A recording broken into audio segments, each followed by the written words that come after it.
Hey, how's it going? This is actually a concept and idea that I've talked about once previous in my Fundamentals of Games video. However, it's been something that's kind of, for me, I've been understanding deeper and deeper on different levels. And I think that I need to come back to this on this simple factor because it is so powerful to have your emotions in check as a man. It's so powerful to have a certain emotional contagion to you. It's really powerful to have a very positive vibe to you, to have like a very cleansed personality. And it's actually one of the biggest things that if you want to be an attractive guy, if you get this in place, it will make you attractive. So in this video, I'm going to teach you guys how to have this emotional state, this emotional way of being. With that being said, let's get into the video. Yeah, I confess, Father, I confess, 'cause I've been living wrong. All right, so what is this emotional headspace I'm talking about? Now, for the most part, it's being relaxed, being chilled out, having a lot of fun, being able to laugh, to express yourself, to emote. Now, a lot of guys, whenever I start teaching them, I've seen a lot of guys like this previously, where they talk to a girl and they'll be like, instead of being like, hey, how's it going? I saw you and I just want to talk to you. What's your name? You know, and like expressing themselves, instead they'll be like this. Hey, I saw you from over there. I want to come over here to talk to you. What's your name? Now, what you guys don't realize is this is a way of protecting yourself. It's kind of like, so the same way that like when somebody like hikes up their shoulders, they look at the ground, they're afraid to give people eye contact. In the same exact way, your biology is trying to protect you. And it does it in this way. So at some point, somebody told you that you're not supposed to express your emotions, that it's bad for you. You got punished for expressing your emotions. And now what do? I'm a robot. I don't have emotions, which I've heard this so many times. I've heard people say that they don't have emotions. Now, I promise you 110% you do. Even sociopaths have emotions. They just don't have empathy. You have emotions, you just are not in touch with it, you don't understand it. You don't have that interpersonal intelligence built up. And that's what we're going to be talking about a lot in this video.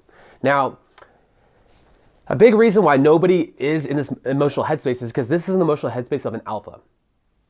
Now, it indicates very quickly to a girl that you are an attractive person, that you're a person of status. Because if you're really stressed out, if you're angry, if you're pissed, if you're jealous, if you have like negative, bad emotions, what it indicates to the girl is that you are not in a good place in your tribe. In your tribe standing, you are not an alpha. Now, what does positivity say? What does happiness say? What does relaxation say? It says that you will have no trouble in your tribe. You have resources, you have friends, you have allies, everybody likes you. There's nothing to worry about. Now, when you're like this, how easy is it for a girl to want to like you? A lot fucking easier. Now, there's a lot more points to this too that I'm gonna get into. Now, for one, as you guys have heard, if you guys have been in the community of pickup artists for a quick second, emotions are contagious. What emotions do you want a girl to feel? Do you want her to feel angry, jealous, sad, stressed out? Fuck no. Have you ever seen a girl that's stressed out that is, how do I put it? That's, unless she thinks it's gonna like alleviate her of emotions, like, you know, like a rebound sex kind of thing. For the most part, when a girl's really stressed out, she's a lot less likely to get horny.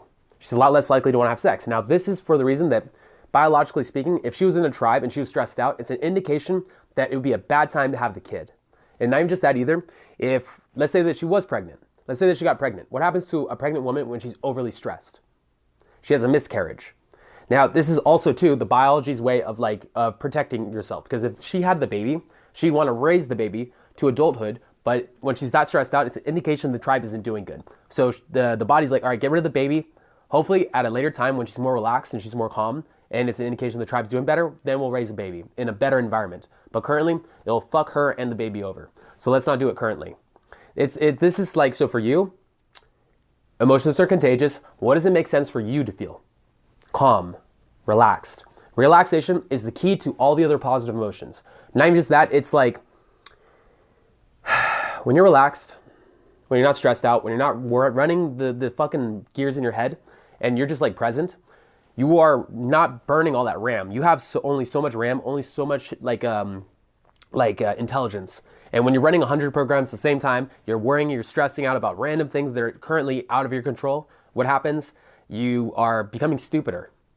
Like, I thought for a long time I was stupid. I thought from me as a teenager to like my early 20s that I was an idiot, until like I started kind of calming down and I started learning how to be more present. Now, when this happened, now guess what? I'm a lot fucking smarter. I actually thought for a second there that my intelligence raised up. I was like literally like thinking, is my head getting bigger? Am I getting smarter? Like what's going on? It was literally the fact that like I was streamlining my intelligence. This is why that when you talk to somebody that's calm and relaxed, they're usually a lot more verbally witty. As opposed to somebody that's in their head, what happens? They can't talk cleverly. They can't make jokes because they're in their head. They're worrying about a bunch of different shit that's completely relevant to the moment. Now, in the same way, relaxation is the key to state. If you guys want to get in a state, start with relaxation first and foremost. Now, this goes beyond just going out and approaching women. Now, if you're stressed during the entire fucking day and then you go out to go talk to women, what happens? Do you think you're going to suddenly become relaxed? You're going to suddenly become in the zone? That you're going to suddenly be really happy and ecstatic to talk to a girl? Probably not. So make this a lifestyle. Make it a habit throughout your entire day. Try to start weeding out the negative mindsets, the stress, the anger, the jealousy, the pissed off energy.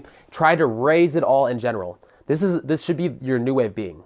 Another thing you could do too is look at the things that are causing you stress. Either one, you want to get rid of them completely, or two, you want to come to terms with them and create a new framework to make it to where you can accept it and you can be even like relaxed and happy about it. Now, stress, like I've said in the past, is a willpower killing energy. It destroys your willpower, and it not only does that, it also can cause you to have cancer. It causes belly fat. I actually made a joke about this on my Facebook page. So for those of you guys who are not bought into stress, all right, look at it this way, all right? Stress causes belly fat, which also causes your dick to be smaller. If that's not enough like reason for you guys to want to get rid of stress out of your life, I don't know what is. Now, I had a client a couple weeks back on a boot camp, and we were talking a lot about anger. His addictive emotion was anger. Where mine is stress and anxiety, his is anger. Now, why does he get so angry? Why is anger his emotion? Because it's a prideful energy. It makes you feel more confident. Like when you're angry, when you're pissed off, like people start doing what you want. Like a lot of guys nowadays, what's the mentality that guys usually have? I'm a tough guy. Oh, I can fight anybody. Oh, I can beat this guy up. Oh, I'm gonna dominate and put this guy into submission. And now because you have this, you have an ego that procreates this false confidence. But you have to be angry to procreate it. So now you're in a constant state of anger. And it's gonna fuck you up because in 1 time in 10, it's good. It helps. It gets people to move. It gets people to maybe give you a refund on some product. However, 9 times out of 10, it's out of place, and it's gonna be more of you just trying to get that anger hit to convince yourself that you're this person that's very powerful. Now, the problem with this is, again, it's addictive. Focus goes, energy flows. If you're like, so with this guy that I had who was in the club and he was angry, we were like approaching. I was very relaxed. I was having a lot of fun. He started getting angry about somebody bumping him. And he completely, like, his focus went somewhere completely else. And at that moment, all he cared about was like just like fucking with guys, getting mad, getting pissed off, and his attention span, his RAS, was no longer on getting girls. It was about like, fuck these guys, oh, they're bumping me, ah. And it was like, for me, it was just like, ah. And so I can keep fucking approaching. I can keep going. I have an infinite amount of approaching. However, for him, he's like, oh, he's angry about it. Now he's burning his willpower, and he can't, like, now he's not focused on the actual act of approaching, and he burns himself up and he can't approach anymore. I am streamlined. I'm basically like, I'm a jet. I'm just floating through the air, and then he's a parachute. Like when you're angry, it slows down your energy and it causes you to like focus on things that are not helping you out whatsoever. Focus goes, energy flows. People of success focus on that which they have control over. Are you focusing on what you have control over or not? Now, I am a master of controlling my emotions. It's actually one of the best things that I learned from game. Now, a lot of people are at the whim of their emotions, and they're like, oh no, I cannot, change my emotions. My emotions control me. This is like victim mentality. I promise you, you have control over this. Now, when actors are like crying, do you think they're faking it? Do you think an actor is faking like he's crying? No, they taught themselves to feel like that fucking sadness, to feel really fucking bad whenever they're talking, like.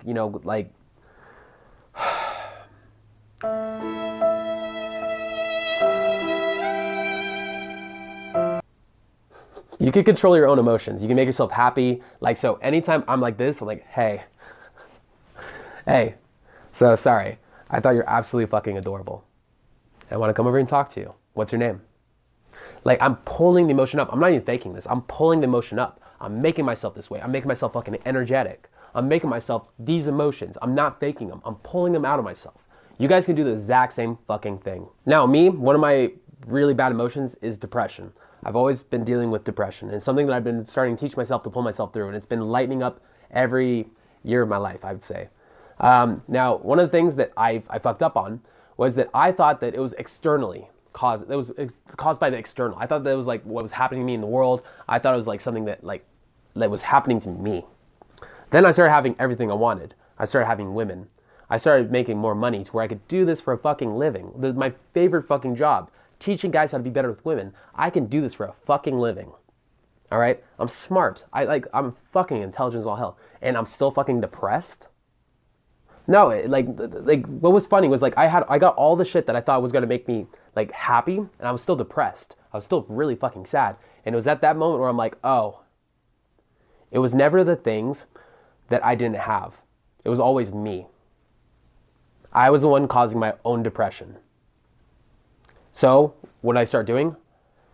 Again, I'm still working on it. It's a process. It's a bad habit, but I focus on gratitude. I focus on the things I have instead of things that I lack. I think about all the fucking awesome things that I have. As a human on this earth, what do I have? I have some fucking cool ass viewers that watch my fucking channel. I have people that listen to me, that actually listen to my fucking advice. Like people that think I'm you guys think I'm fucking intelligent. That's really fucking cool. And I still feel stupid sometimes. I still beat myself up. Like I have no reason to even think this bullshit. It's just a bad habit. It's a bad program running in my head. Now, I'm gonna teach you guys how to get out of this the same way I'm teaching myself how to get out of this. Now, anytime you try and change a mental habit, it's like an onion, okay? So me, when I started getting better with women, it was like the world would resist me, and I would resist myself too. So let's say, for example, I start dressing differently. I start dressing nicer, okay? Now, my friends are like, oh no, don't dress like that. Oh no, that's gonna, you look stupid. Oh no, are you being a tryhard? Or let's say maybe I'm doing it to myself. Maybe I'm approaching and I feel kind of off in this new outfit that I'm not so good at, and maybe girls sense it, so they diss me about it. But then I keep wearing it and eventually I become comfortable with it. My friends that say this shit, either they accept it or they fall off, and I move a little bit forward. Now I feel a little more confident to start doing something else. Maybe I'm starting to hold more eye contact. Maybe I'm starting to project. Maybe I'm starting to interrupt people in conversations when I think I have something better to say. So then again, people resist. I resist myself, and it falls through. Habits start falling through, and I move a little bit forward, and I start gaining self-confidence. Now, in the same way, I'll be doing this with this. I'm gonna start building gratitude. I'm gonna start telling myself I'm not a person that needs to feel depressed. There's no reason for me to feel depressed. I don't need to push myself with this anymore. This is not something that needs to be a part of me. So what am I gonna do? Boom, boom, boom. It's the onion. It's a slow-moving process, but it does work, and it does happen in big epiphanies at times. But for the most part, it works like this. You have to be really patient with yourself and give yourself time. Focus goes, again, energy flows. Now, happiness and excitement are the emotions that are going to make you more clever. A lot of you guys are always asking me, how do I become more verbally witty? A lot of you guys are thinking, oh no, I'm not living up to this girl's standards. I cannot, possibly compare to her. So in that sense, obviously I'm gonna be logical with her because I'm afraid of offending her. If I offend her, she's gonna reject me. But you're putting yourself below her. All right, you need to either be at her level or above her level, and not in a cocky way, but in a calm, confident way. This is where a lot of you guys are messing up. And if you guys can figure this out in your own heads, in your own brains, this is where you're gonna find a lot of relaxation, a lot of excitement, a lot of happiness. You guys are putting yourselves really low in the totem pole naturally, in this social hierarchy in your head, and you start raising it up. And you do this by taking action with keystone habits. One of the keystone habits being approaching women. Approaching women is a keystone habit. It leads to a lot of other things. It leads to dressing nicer, to working out, to being smart, to reading, to me writing down. I write down fucking everything. I write down my life. I write down how I can be better. My next version 2.0. This thing that called approaching made my life better all the way the fuck around. And it can do the same for you too. Hell through somebody else's eyes is heaven in another's. It's totally 110% the lens you put it through. This world can be a hell or it can be a heaven. It's up to you. All right, it's your choice.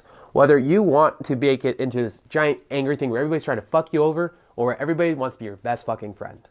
Where the world is bountiful, or it has nothing. Or where people are trying to fuck you over, where everybody is trying their fucking best. It's up to you how you want to view it. This world can either be your fucking hell, or it could be heaven. Again, you are your creator. It's your decision. However you want to put this, whatever the lens you want to do, it's your choice. With that being said, peace out. Yeah. They want me down and out, I'm like, bitch, no way, bitch, no way. They talk that shit for no pay, for no pay. That shit don't faze me, no way. So I just stay up on my shit and stack my paper